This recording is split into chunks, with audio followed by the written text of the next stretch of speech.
కొన్ని పరిశుద్ధ గ్రంథములో నుంచి ఒక వచనాన్ని మనం చదువుకున్నాం. కీర్తన గ్రంథములు 4వ అధ్యాయం 4వ వచనములో చూడండి.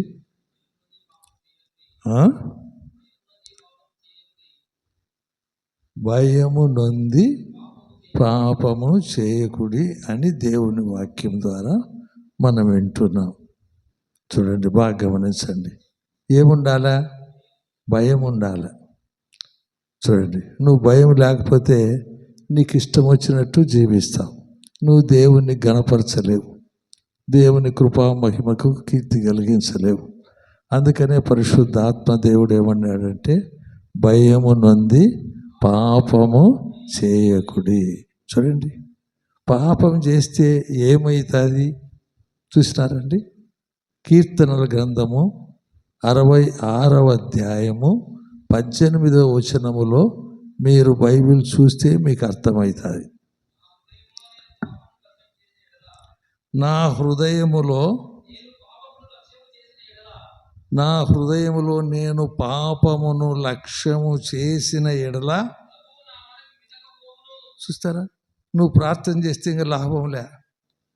పాపం చేస్తూ ప్రార్థన చేస్తే దేవుడు వింటాడా? విన్నాడు. అందుకే పాపం చేయకమంటాడు.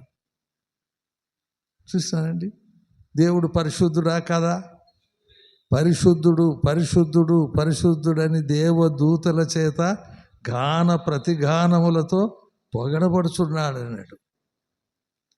1 పేతురు 1:18 కూడా ఏమన్నాడు? యెహోవా పరిశుద్ధుడు అని ఉందా లేదా? ఉంది. చూడండి, ఆయన పరిశుద్ధుడు. మనం కూడా ఎట్లా ఉండాలా? మీరును సమస్త ప్రవర్తన యందు పరిశుద్ధులై ఉండమన్నాడు. చూడండి, బాగా జ్ఞాపకం పెట్టుకోండి. ఎందుకు దేవుడు పాపం చేయకమన్నాడంటే, నువ్వు పాపములో పడితే నువ్వు ఎంత మోకాళ్ళుని ప్రార్థన చేసినా, ఎంత ఏడ్చినా వింటాడా అండి? వినాడు. ఆయన చెవులు ఏమన్నా మందమా? కాదు కాదు. ఆయన నీ మనవి వినడు. పాపం చేస్తే నష్టమా లాభమా? అసలు పాపం అంటే ఏంది?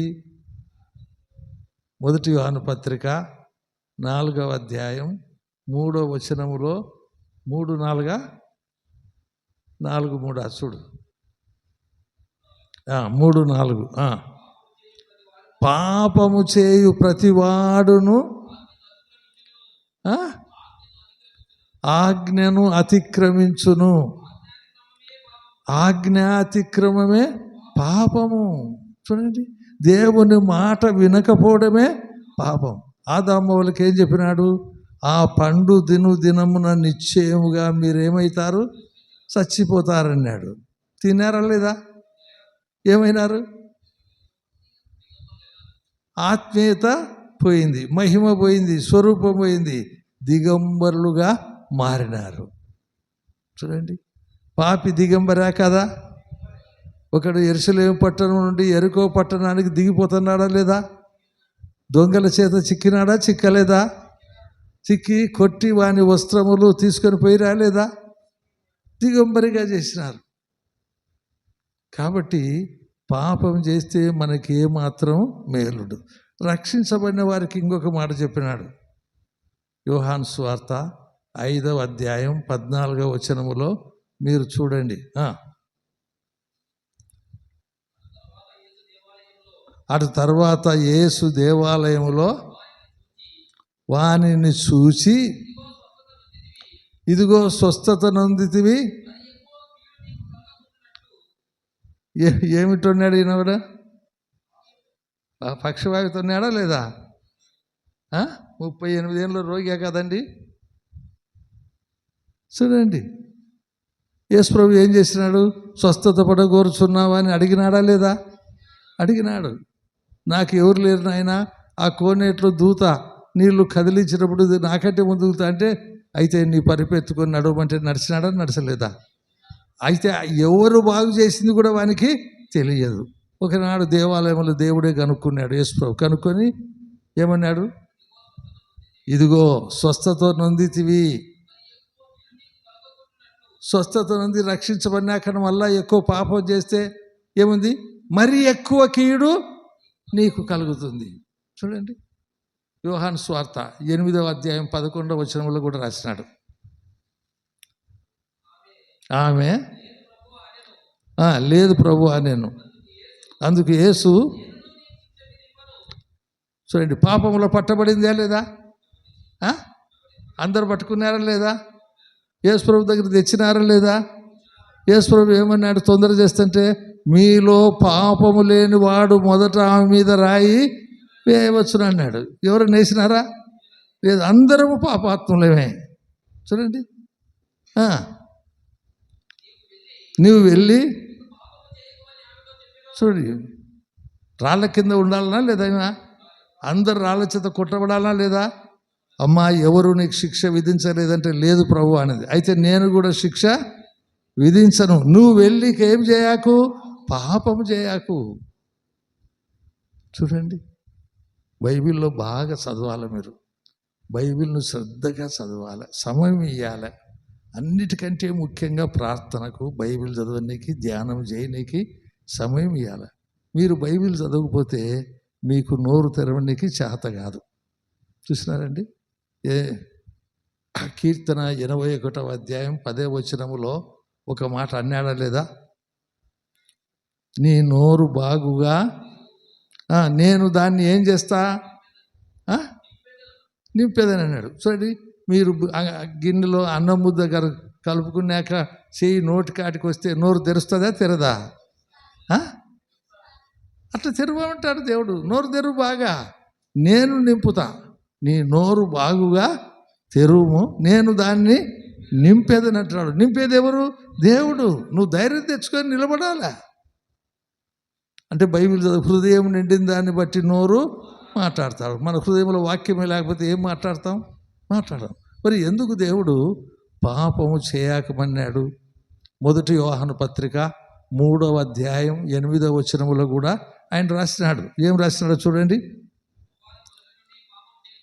అపవాది అంటే సైతాను, దుష్టుడు, మొదటి నుండి ఏం చేస్తున్నాడు? పాపము చేయుచున్నాడు. గనుక పాపము చేసేవాడు ఎవరి సంబంధి? ఈ ఉదయకాలమును ఇంతవరకు నువ్వు ఏదైనా చేసింటే నువ్వు ఎవరి సంబంధివి? అపవాది సంబంధి. ఎందుకు? వాడు మొదటి నుండి పాపము చేయుచున్నాడు. మీరు దేవుని పిల్లలా, అపవాది పిల్లలా? బాప్తిస్మ యోహాను ఏమన్నాడు? సర్ప సంతానమా? మత్తయి సువార్త 3వ అధ్యాయంలో ఉందా లేదండి? సర్ప సంతానమా, దైవోగ్రతను తప్పించుకుంటకు మీకు బుద్ధి చెప్పిన వాడు ఎవడు? చూడండి, ఫలించండి. చూడండి, పాపం చేస్తే ఎంత నష్టం ఉందో మీరు ఆలోచన చేయాలి. ఆ 1 యోహాను పత్రిక 3వ అధ్యాయం 8వ వచనం కంప్లీట్గా చదువు. కనుక పాపము చేయవాడు అపవాది సంబంధి, అపవాది యొక్క క్రియలను లయపరచుటకు దేవుని కుమారుడు ప్రత్యక్షము ఆయన. ఎవరి పిల్లలంటే? పాపం చేసేవాడు ఎవరి పిల్లలు? అపవాది పిల్లలు. పరిశుద్ధతను కాపాడుకునేవాడు దేవుని పిల్లలు. పరిశుద్ధతను కాపాడుకుంటున్నావా? నీ నోటికి చిక్కం పెట్టుకున్నావా? చూడండి, కాబట్టి పాపాన్ని గురించి మనం తెలుసుకోవాలంటే బైబిల్ను బాగా చదవాలి. మంచి పేరు సంపాదించుకోవడం కష్టమా కాదా? వస్తుందని ఒక రోజులో మంచి పేరు వస్తుందా? రాదు. చెడ్డ సంపాదించుకోవాలంటే ఒక నిమిషమే. చూడండి, కాబట్టి మనం ఈ పాపాన్ని గురించి కొంత ముందుకు సాగుతాం. యోబు గ్రంథంలో 24వ అధ్యాయం 19వ వచనములో మీరు చూస్తే చూడండి,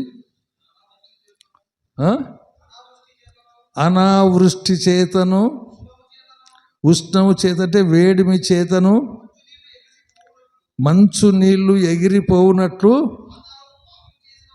పాతాళము పాపము చేసిన వారిని పట్టుకొనును. చూడండి, ఎవరిని పట్టుకుంటుంది పాతాళం? ఎవరు పాపం చేస్తుంటే వాళ్ళని పట్టుకుంటుందా పట్టుకోదా? పాతాళానికి నోరు ఉందా లేదా? ఎంత మన ఆంధ్రప్రదేశ్ తెలంగాణ కలిస్తే ఎంత పెద్దగా అవుతుందో దాని నోరు అంత పెద్దగా ఉందంట. అది రాజులను మనుషులను మింగి వేస్తుంది. పాపం చేసేవాడిని మింగుతుందా మింగదా? ఏమన్నాడు? పాతాళం అనేది ఒకటి ఉంది, పరలోకం అనేది ఒకటి ఉంది, భూలోకం ఉంది. భూలోకము కింద, భూమి కింద ఏముంది? పాతాళం ఉంది. పాతాళము ఎందుకుంది? పాపము చేసిన వారిని ఏం చేస్తుంది? పట్టుకుంటుందా పట్టుకోదా? చూడండి, ఆలోచన చెయ్యి.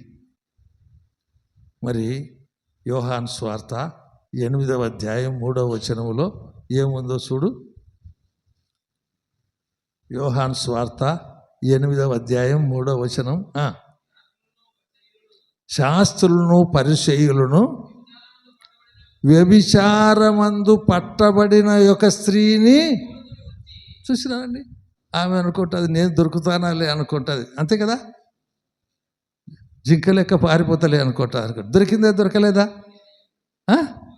వ్యభిచారమందు పట్టబడిన యొక్క స్త్రీని తోడుకొని వచ్చి ఆమెను మధ్యన నిలవబెట్టి, బోధకుడా, ఈ స్త్రీ వ్యభిచారం చేయుచుండగా పట్టబడెను.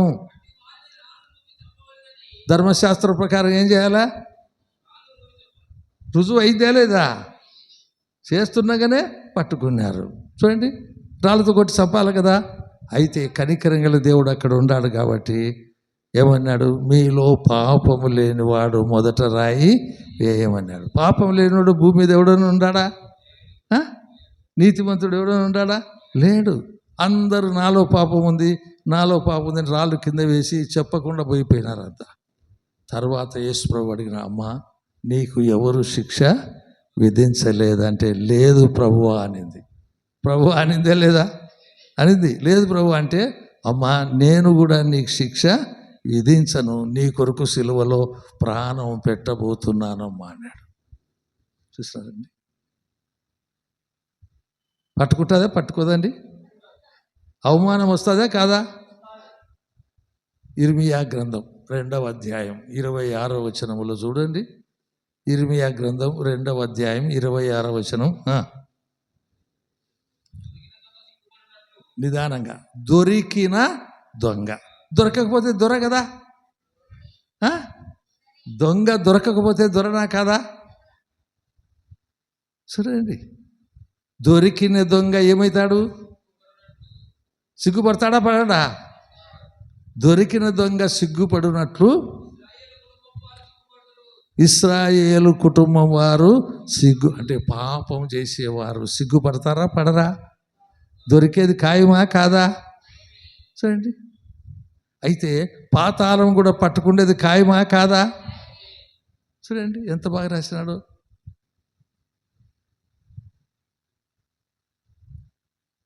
యోబు గ్రంథములో 21వ అధ్యాయం 13వ వచనములో మీరు చూస్తే అక్కడ ఒక మాట రాసినాడు.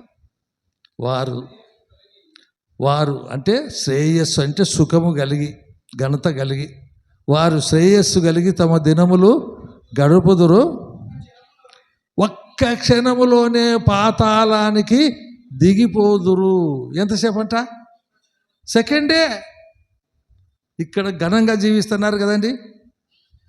కష్టం అంటే వాళ్ళకి తెలియదు కదా. వేడి అంటే మనకు తెలుస్తుంట, అది బీదలకు అంతా ఎయిర్ కండిషనే కదండి. చూడండి, వారు శ్రేయస్సు కలిగి తమ దినములు గడుపుదురు కానీ ఎంతసేపట్లో? ఒక్క క్షణములో అన్నాడు. ఇక్కడ ఏమన్నాడు? యోబు 24:19 ఏమన్నాడు? పాపము చేసిన వారిని పట్టుకుంటుందా పట్టుకోదా? ఒక క్షణంలో దిగిపోతారా లేదా? మింగుతుందా మింగదా? ఆలోచన చేయి. అందుకే దేవుడు అన్నాడు, పాపానికి దూరంగా పారిపోండి అన్నాడా లేదండి? దుష్టుల ఆలోచన చొప్పున నడువక, పాపుల మార్గమున నిలవక, అపహాసకులు కూర్చుండే చోటున కూర్చుండక, యెహోవా ధర్మశాస్త్రమునందు ఆనందించుచు దివారాత్రములు దానిని ధ్యానించువాడు ధన్యుడు. అతడు నీటి కాలువల యోరను నాటబడినదై ఆకు వాడక అంటే ఎట్టుంటాడు? పచ్చగా ఉంటాడు. చూడండి, బైబిల్ రాత్రి పగలు చదువుతున్నారా? మీకేం ఒక్కరికి వచ్చింది? సమయం దొరికితే ప్రార్థన చేసుకుందామనే మనసు ఉందా మీకు? చూడండి, ఇర్మియా గ్రంథం 17వ అధ్యాయం 8వ వచనంలో కూడా ఉంది ఆ మాట. ఇర్మియా గ్రంథం 17వ అధ్యాయం 8వ వచనం. విశ్వాసికి ఎటో ఏం చేస్తున్నాడు? ఒక చెట్టుకు పోలుస్తున్నాడు. వాడు జలముల యొద్ద నాటబడిన చెట్టు వలె ఉండును. అది కాలువల యోరను దాని వ్రేళ్ళు తన్నును. ఎట్ట అంటే వేడిమి కలిగినను దానికి భయపడదు. దాని ఆకు పచ్చగా ఉండును. వర్షము లేని సంవత్సరమున చింతనందదు, కాపునందదు.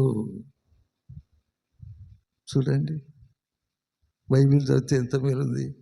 నువ్వు ప్రార్థన చేస్తే నీ ముఖం కలగా ఉంటుందా, ఉండదా? ఉంటుంది. బైబిల్ చదువుకోండి. మన అక్కర్లు తీర్చడా? అతడు చేయనుదంతయు అంటే పట్టుకునేదంతా బంగారమేగా. అయినా ఎవరు చదవరు ఎక్కువసేపు. సమయం అంతా దుర్వినియోగం చేసుకోకూడదు, సద్వినియోగం చేసుకోండి. అందుకనే ప్రభువు చెప్తున్నాడు, పాతాళము పాపము చేసిన వారిని అంటే ఎంతమందిని పట్టుకుంటుంది? ఇంకా పాపం చేయకుండా నీతిమంతుడు ఎవడైనా భూమి మీద ఉన్నాడా? లేడు. నీతిమంతుడు లేడు, ఒక్కడును లేడు. అందరూ పాపం చేసి దేవుడు అనుగ్రహించే మహిమను పొందలేకపోతున్నారు. చూడండి, అందరూ త్రోవ తప్పినారా? తప్పలేదా? తప్పినారు. అందరూ పాతాళానికి పోవాలనా లేదా? పోవాల్సిందే. అయితే పాపులను రక్షించుటకు క్రీస్తు యేసు ఈ లోకమునకు వచ్చెనను వాక్యము 1 తిమోతి పత్రిక 1వ అధ్యాయం 15వ వచనములో ఈ మాట రాసినాడు. చూడండి, పాపులను రక్షించడం అంటే విడిపించనీకి. క్రీస్తు యేసు ఈ లోకమునకు వచ్చెనను వాక్యము నమ్మదగినదయు పూర్ణ అంగీకారమునకు యోగ్యమై ఉన్నది. చూడండి, మత్తయి సువార్త 1:21 ఏమన్నాడు? ఆమె ఒక కుమారుని కనును, తన ప్రజలను వారి పాపముల నుండి ఆయనే రక్షించును గనక ఆయనకు యేసు అను పేరు పెట్టుదురు. చూడండి, ఎవరి కోసం వచ్చినాడు ప్రభు? ఆసుపత్రి రోగులక, రోగం కలిగిన వారిక, ఆరోగ్యవంతులక? రోగం కలిగిన యేసు ప్రభు వచ్చింది, నేను నీతిమంతులను పిలవడానికి రాలేదు, నేను పాపులనే పిలవచ్చుతాను అన్నాడు. పాపానికి వచ్చే జీతం ఏమి? రెండవ మరణం. అగ్ని గంధకంతో అంటే గుండం. అగ్ని ఆరదు, పురుగు సావదు. చూడండి, యేసుక్రీస్తు లోకానికి ఎందుకు వచ్చినాయంటే చెప్పండి, పాపులను రక్షించుటకు క్రీస్తు యేసు ఈ లోకమునకు వచ్చినను వాక్యము నమ్మదగినది, పూర్ణ అంగీకారమునకు యోగ్యమైంది. మరి ఎవరెవరు ఉంటారు ఈ అగ్నిగుండములు అంటే? ప్రకటన గ్రంథం 21వ అధ్యాయం 8వ వచనములో మీరు చూస్తే అక్కడ రాసినాడు. చూడండి, యేసు ప్రభువుని నమ్ముకుంటే మనం సక్రమంగా బతకలేమనే వారు కొందరు ఉంటారు. భయపడాకు.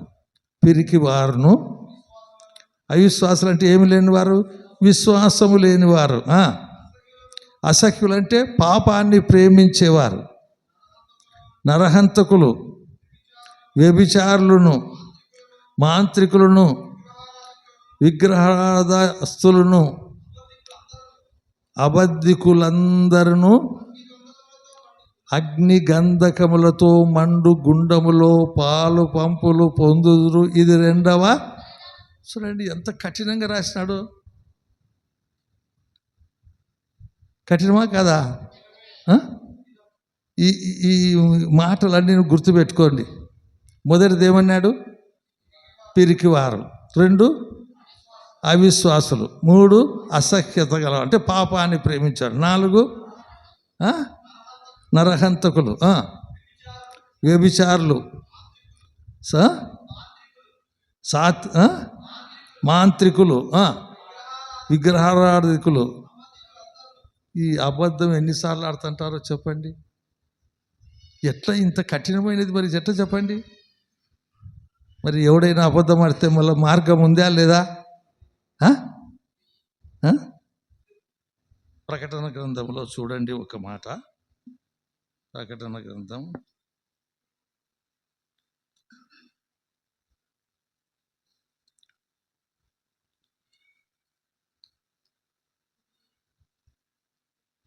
1 యోహాను పత్రిక నాయన 2వ అధ్యాయం చదువుతావా? 1 యోహాను పత్రిక 2వ అధ్యాయంలో ఒక మాట ఉంది, చూస్తావా?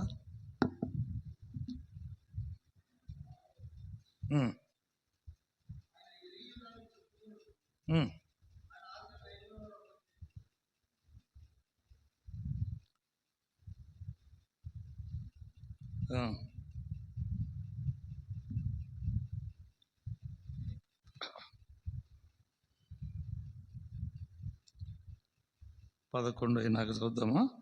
చిన్నపిల్లలారా 12 చిన్నపిల్లలారా, ఆయన నామమును బట్టి మీ పాపములు క్షమింపబడినవి గనక మీకు రాయిచున్నాను. తండ్రులారా, ఆది నుండి ఎరిగి విన్నారు గనక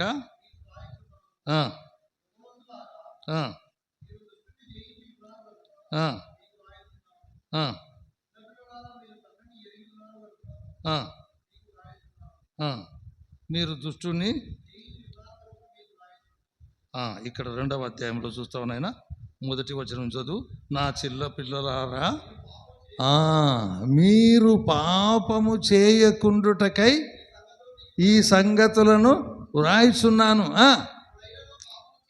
చూడండి, ఆస్కారం వచ్చిందా లేదా? ఎవడైనను పాపము చేసిన ఎడల నీతిమంతుడైన యేసుక్రీస్తు అను ఉత్తరవాది తండ్రి యొద్ద మనకు ఉన్నాడు. ఆయనే మన పాపములకు శాంతికరమై ఉన్నాడు. చూసిన నువ్వు పాపం చేస్తావు, అబద్ధం ఆడతావు, మనకు లాయర్ ఉన్నాడా లేదా? ఉత్తరవాది అంటే లాయరు. యేసు ప్రభు లాయరు. అంటాడు వచ్చి, ప్రభువా, నా రక్తము నేటికి ఉంది నాయన, నా రక్తములో నా బిడ్డ కడుక్కొని మళ్ళా పవిత్రుడిగా అయ్యే భాగ్యం ఉంది. యేసు రక్తం ప్రతి పాపము నుండి కడిగి మానవుని పవిత్రునిగా చేస్తుంది. అది చేయదండి? చేస్తుంది. అందుకని ఇక్కడ రాసినాడు, మనకందరం నేర్చుకోవాలని. నా చిన్న పిల్లలారా, మీరు పాపము చేయకుండుటకై ఈ సంగతులను మీకు రాయిచున్నాను. ఎవడైనాను పాపము చేసినలా నీతిమంతుడైన యేసుక్రీస్తు అనే ఉత్తరవాదిన కాడ 3 అనే సంఖ్య ఉంటుంది. ఏమని చూడు? ఆదరణకర్త అని ఉంటుంది. అయితే లాయర్ అనేది ఇంగ్లీష్లో. చదువు. చేసిన నీతిమంతుడైన యేసుక్రీస్తు అనే ఉత్తరవాది తండ్రి యొద్ద మనకు ఉన్నాడు. ఆయనే మన పాపములకు ఏమైనాడు? శాంతికరమైన అంటే ప్రాయశ్చిత్తమైనాడు. మన కొరకు ప్రాణం పెట్టినాడు, మరణము రుచి చూసినాడు, సమాధి చేయబడినాడు, తిరిగి లేచిన రక్షకుడు. చదువు అంటే తప్పు చేస్తే మరి సదుపాయం ఉందా లేదా? ఉంది. చూడండి, ఒక చిన్న బిడ్డ దొడ్డికి చేస్తే నీళ్ళు ఉన్నాయా లేదా కడగనీకి? ఉన్నాయి. అట్లాగనే అయితే వెంటనే సరి చేసుకోవాలి. పొరపాటు జరిగింది నాయన, నేను అబద్ధమాడినా, పెట్టుకొని కూడా లేదన్నా, నన్ను క్షమించు నాయన, నీ రక్తంలో కడుగు నాయన అంటే కడుగుతాడా? కడగడా? ఉత్తరవాది ఉంటాడా లేదా? తండ్రి దగ్గర సైతాను ఫిర్యాదు చేస్తాడు, చూడు నీ బిడ్డ మరి బిడ్డ అంటే ఇట్లా చేస్తుంది చూడు అంటే ఆయన అంటాడు, నాయన నా రక్తము నేటి వరకు నిత్య బలి కదండి ఆయన చేసింది. ఆయన బలి ఏం బలి? సదాకాలము నిలిచే బలి. ఆయన రక్తము నేటికి ఉంది నాయన, కడుక్కుంటాడు. చూడు, జాగ్రత్త పడండి. అబద్ధికులు కూడా ఎక్కడ పోతారు? నరకానికి పోతారు. ఇదే లేదండి? అగ్ని గంధకులతో మండే గుండంలో పడతా. అట్ట వద్దు. సాధ్యమైనంత వరకు నువ్వు అబద్ధం ఆడాకు. ఏముంది, ఉంటే ఇస్తానను, లేదంటే లే. ఏమైంది, తొందర ఏమి లే నీకు. కాబట్టి బైబిల్ చెప్తుంది, యేసు క్రీస్తు అనే ఉత్తరవాది తండ్రి యొద్ద మనకు ఉన్నాడు. ఎవడైనా పొరపాటు చేసుకుంటే చూడండి, కింద పడతానే గాయాలు అవుతాయా కావండి? మోటార్ సైకిల్ మీద నుంచి కింద పడినాడు అనుకోండి, దెబ్బలు తగులుతాయా తగలవా? తగులితే మళ్ళీ ఏం చేయాలా మనము? ఆసుపత్రికి పోవాలా లేదా? అట్లాగనే దేవుని దగ్గరికి రావాలంట. ప్రభువా, నా అతిక్రమం క్షమించునైనా, నేను తప్పు చేసిన నన్ను క్షమించునైనా, నీ రక్తంలో కడిగి నన్ను సరిదిద్దమంటే ఆయన రక్తంలో కడిగి తండ్రి యొద్దగా సరిచేస్తాడు. ఉత్తరవాది తండ్రి యొద్ద మనకున్నాడు. కాబట్టి మీరు ఆలోచన చేయండి, పాపము చేసిన వారిని పాతాళం పట్టుకుంటుందా పట్టుకోదా? లాజరు బీదవాడే కదండి. మరి చనిపోయినప్పుడు ఎవరు వచ్చినారు? దేవదూతలు వచ్చినారండి. ఎంత భాగ్యమో చూడండి. కురుపులతో చచ్చిపోయినాడా లేదండి? స్నానం ఉండేదండి? ఏమి లేదు. చాలా దరిద్రుడు. చూడు, లాజరు చనిపోయి దేవదూతల చేత అబ్రహాము రొమ్మున ఆనుకుంటకు కొనిపోవడెను. రొమ్ము అంటే నెమ్మదికర స్థలం. తెలుసునా మీకు? ఒక బిడ్డ ఏడుస్తే అమ్మ రొమ్ముకేసుకో అంటే పాలు తాగుతా నిద్రపోతుందని అర్థం. ధనవంతుడు కూడా చనిపోయినాడా లేదా? చూడండి, చనిపోయినాడు. ఎక్కడ పోయినాడు? చూడు, బాగా చదువు. ధనవంతుడు కూడా చనిపోయి పాతి పెట్టబడెను. అప్పుడు అతడు పాతాళములో ఏం చేస్తున్నాడు? బాధ. బాధ. ఏం బాధ? అగ్ని బాధ. చూసినారండి? విశ్వాసికి రక్షణ ఉందా లేదండి? చూడండి, విశ్వాసికి బాగా, నమ్మనోనికి నష్టం ఉందా లేదా? యేసుక్రీస్తుని నమ్మినాడంటే నమ్మలేదు కదా. తనకిష్టం వచ్చినట్టు జీవించినాడు. చూడండి, విశ్వాసులు కూడా మనకిష్టం వచ్చినట్టు మనం జీవించకూడదు. దేవుని ఇష్టం నాలో నీలో నెరవేరాలి. నువ్వు దేవుని సంతోషపరిచే మనసు ఉండాలి. అపోస్తుడైన పౌలు అంటాడు గలతీ 2:2 ఏమంటాడు తెలుసిన? నేను క్రీస్తుతో కూడా సిలువ వేయబడి ఉన్నాను. ఇకను జీవించువాడను నేను కాదు, క్రీస్తే నా యందు జీవించాలంటాడు. చూడండి, పాపానికి వచ్చే జీతం రెండవ మరణమా కాదా? నరకమా కాదా? అగ్నిగంధకం ఉందా లేదా? ధనవంతుడు ఎంతో సుఖపడినాడు అన్నాడా లేదండి? చూడండి, అయితే క్షణంలోనే ఎక్కడ పోయినాడు? ధనవంతుడు కూడా చనిపోయి పాతి పెట్టబడను. అప్పుడు అతడు పాతాళములో, చూడండి ఏం బాధ? అగ్ని బాధ. చూసినారండి? అంటించుకునే వాళ్ళకి తెలుస్తుంది సత్యం. చూసినారా? రెండో మాట ఏమన్నా చదువుతారా? లూకాసు వార్త 16వ అధ్యాయం 22వ వచనంలో,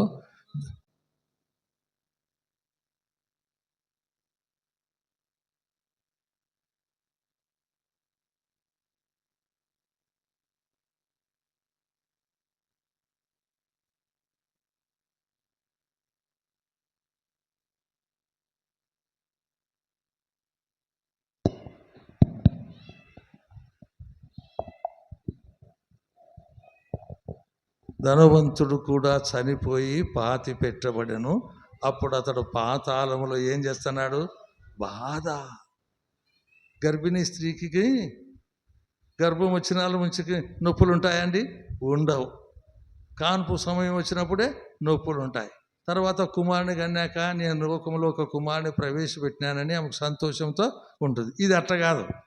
ధనవంతుడు కూడా చనిపోయి పాతి పెట్టబడెను. అప్పుడు అతడు పాతాళములో ఏం చేస్తున్నాడు? బాధ. ఏం బాధ? అగ్ని బాధ అన్నాడు. రెండవ మాట ఏమన్నాడు? అతడు యాతన పడుచున్నాడు. మూడో మాట ఏమన్నాడు?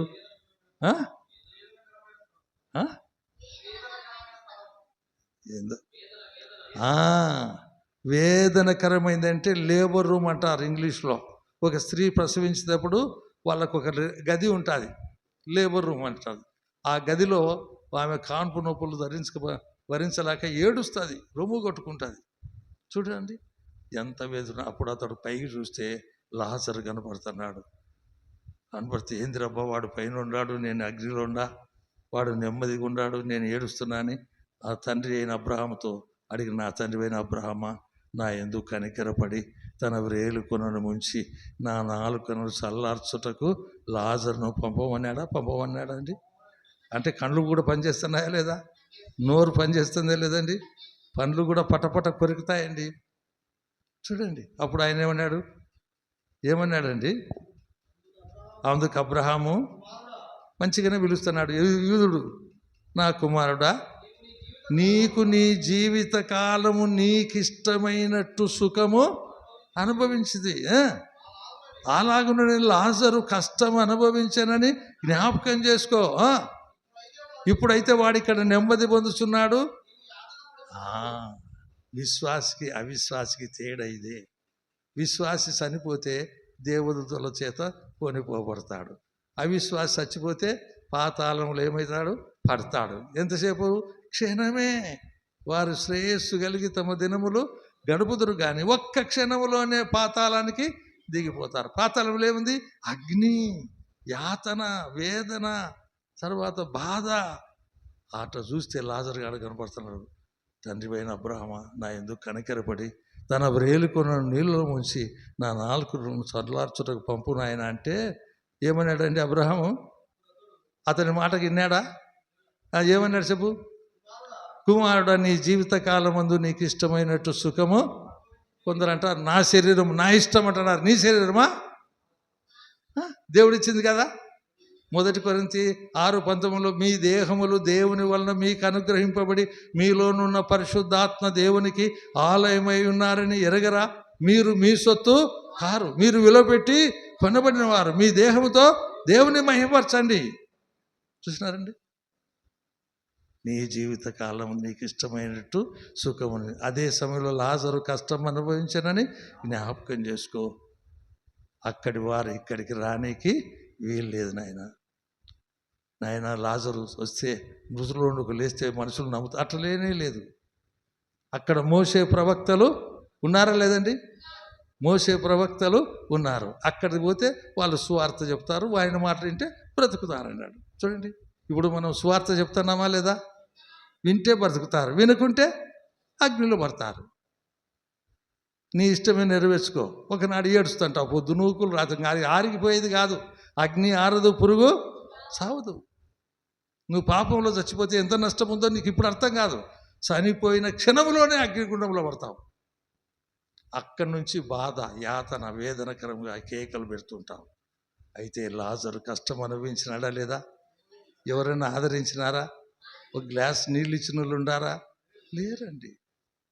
దేవుడు ఆయన తీర్మానం చేసుకునేటంటే, ప్రభువా, ఈ దేహం వదిలిపెడితే నీ దగ్గరికి వస్తాను ఆయన, అంతవరకు నాకు నెమ్మది ఉండదు నాయన అన్నాడు. చనిపోయినాడా? చనిపోలేదా? చనిపోయిన క్షణములోనే దేవదూతలు వచ్చి ఆత్మను తీసుకొని మహిమ శరీరంగా మార్చుకొని ఆ యొక్క, చెప్పండి, ఎక్కడ పరదేశంలో ఉన్నాడా లేదండి? పరదేశంలో ఉన్నాడా లేదా? లాజరు ఉన్నాడు. ఆ దొంగ కూడా ఎక్కడికి వచ్చినాడు? పరదేశంలోకి. నాతో కూడా నువ్వు పరదేశంలో ఉందో అన్నాడు. ఆ దీవెనకరమైన స్థలానికి పోవాలంటే భూమి మీద ఏం చేయాలా? పాపాలు కడిగి వేసుకోవాలి లేదండి? మన పాపాలు ఒప్పుకుంటే ఏమన్నాడు? యోహాను రాసిన 1 పత్రిక 1:9 మన పాపములను మనం ఒప్పుకునేలా ఆయన నమ్మదగిన వాడు, నీతిమంతుడు గనక ఆయన మన పాపాలు ఏం చేస్తాడు?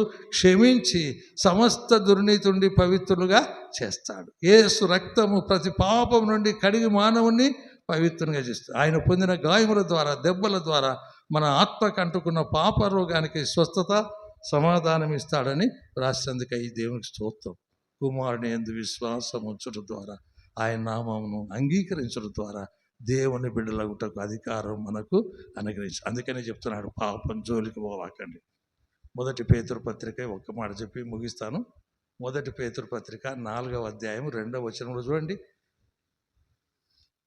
1 పేతురు పత్రిక 4:2 పాపముతో జోలి అని ఉంటుంది.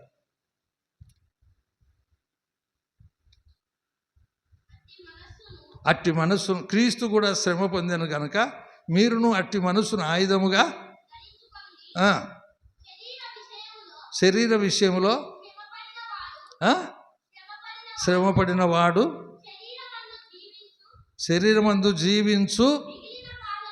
ఇంకా మనకు జీవితం మిగిలింది. ఈ మిగిలిన కాలము ఇక మీదట మనుజ ఆశలను అనుసరించి నడుచుకొనక దేవుని ఇష్టానుసారముగా నడుచుకొనుడి. పాపముతో జోలి అంటే ఏంది? గోలిగుండు ఆడుకోవడం. పాపముతో ఆడుకాకండి. పాపములో కనబడని రెండవ మరణం ఉందా లేదండి? పాపంలో కనబడని దేవుని కోపం ఉందా లేదా? వెంటనే పాతాళంలో పోయి పడతావా లేదా? పాపంతో ఆడుకాకు. చాలా మంది పాపంతో ఆడుకుంటున్నారు. అయితే వాళ్ళ అంత్యం ఎట్టుంటుందంటే ధనవంతుడు ఏడ్చినట్టే ఉంటుంది. అందుకని రక్షకుడి లోకానికి వచ్చి మీరు సర్వలోకానికి వెళ్ళండి, సర్వ సృష్టికి సువార్తను ప్రకటించండి, నమ్మి బాప్తిసం పొందిన వాడు రక్షించబడతాడు, నమ్మని వానికి శిక్ష అన్నాడు. అందుకే దేవుడు భయము నొంది పాపము చేయకుడి. పాపానికి వచ్చే జీతము మరణం. చూడండి, రోమాపత్రిక 6:23 ఏమన్నాడు? చూసి చదువు. పాపము వలన వచ్చు జీతము ఏలయనగా పాపం వలన వచ్చు జీతము మరణము. అయితే దేవుని కృపావరము మన ప్రభు అయిన యేసుక్రీస్తునందు నిత్య జీవం అని చెప్తున్నా. యేసు ప్రభులో చనిపోవడం ఎంత ధన్యత, నిద్రించడం ఎంత ధన్యత. పాపంలో చనిపోతే ఎంత నరకం ఉందో మీరు ఆలోచన చేసుకోండి. ఇప్పుడైనా పాపంతో జోలి వద్దు. దేవుని సన్నిధిలో జాగ్రత్తగా బ్రతికి దేవుని కృపా మహిమకు కీర్తి కలిగించుకోవాలని యేసు ప్రభు నామములో మీకు మనవి చేసుకుంటున్నాను. దేవుడు ఈ మాటలు దీవించునుగాక. చిన్న ప్రార్థన. ప్రియమైన పరిశుద్ధాత్మ దేవుడా, ఈ మంటి పురుగుతో కలిసి మాట్లాడినందుకై స్తోత్రం. పాపానికి వచ్చే జీతం మరణమునైనా, విశ్వాసికైతే నిత్య జీవం ఇచ్చినందుకై స్తోత్రం ప్రభువా. పాపంలో చనిపోతే అగ్ని గంధకులతో మండే గుండములో కాల్తారు. ప్రభులో నిద్రిస్తే పరదేశంలో ప్రభుతో కూడా ఉండే భాగ్యములేకి నడిపించుతున్నందుకై స్తోత్రం.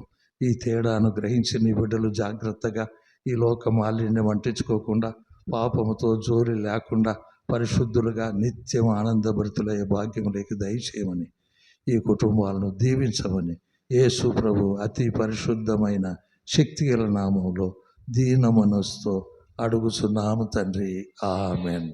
తండ్రి యొక్క ప్రేమయు, కుమారుడైన యేసు క్రీస్తు ప్రభు యొక్క కృపయు, పరిశుద్ధాత్మ దేవుని యొక్క అన్యోన్య సహవాసం నీ బిడ్డలతోనూ మాతోనూ సదాకాలం తోడై ఉండునుగాక.